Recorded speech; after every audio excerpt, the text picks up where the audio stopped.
It's Sunday, and normally this is a day I like to take off and dedicate it to my family, but the events unfolding in Russia, I think, require at least some brief commentary.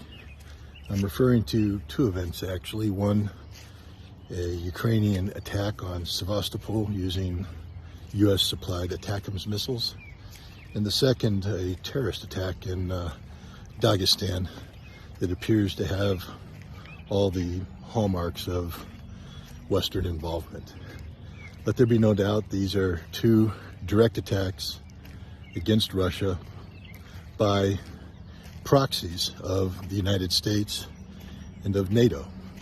And it's more than just a proxy engagement, given the necessity of preparation, intelligence support, etc. This is a direct attack on Russia by the United States, by NATO, and by non-NATO European entities. All of the parties that have made a decision in the last several days and weeks to expand the scope and scale of their participation in the Ukrainian-Russian conflict.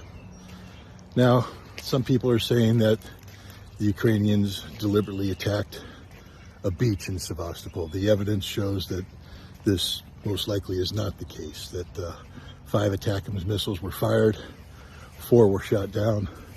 The 5th one, being shot down, dispersed either cluster bombs or fragments from the destroyed missile onto the beach, killing a number of Russians, wounding many others.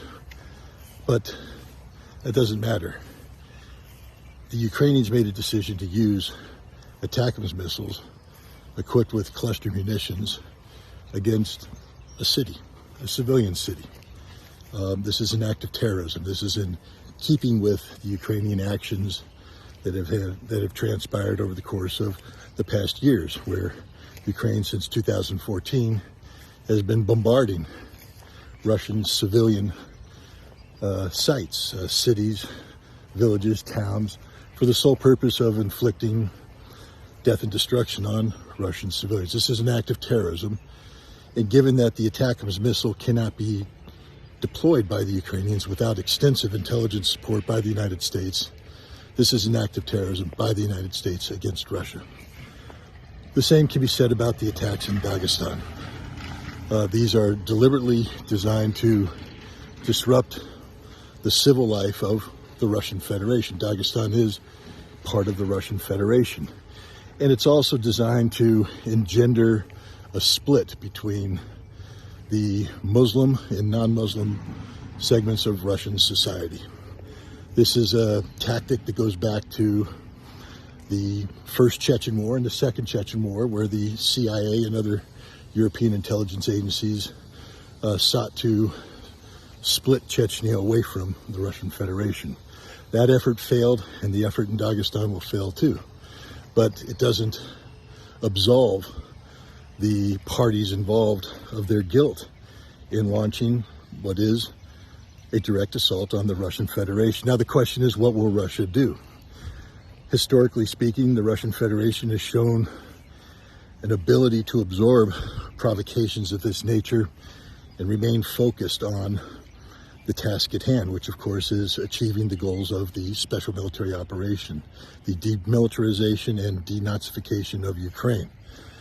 But at some point in time, there will have to be a response. And what is an appropriate response? That's up for the Russian Federation to decide, but let there be no doubt that if and when the time comes for the Russian Federation to respond to all of those responsible for this horrific series of attacks, that the perpetrators held to account will not just be the Ukrainians, but those who have provided the Ukrainians with the weapons and the intelligence and the training to carry out these dastardly, cowardly attacks. We live in very dangerous times. We live at a time when Russia, the United States, and NATO have all been beating the nuclear drum. We don't need a nuclear war, but that's the direction we're heading if we don't stop this insanity. And by stopping this insanity, this means stopping the United States, stopping NATO, stopping Europe from continuing to facilitate these terrorist attacks by Ukraine against Russia. Have a great Sunday. Sei sotto un cielo sbagliato.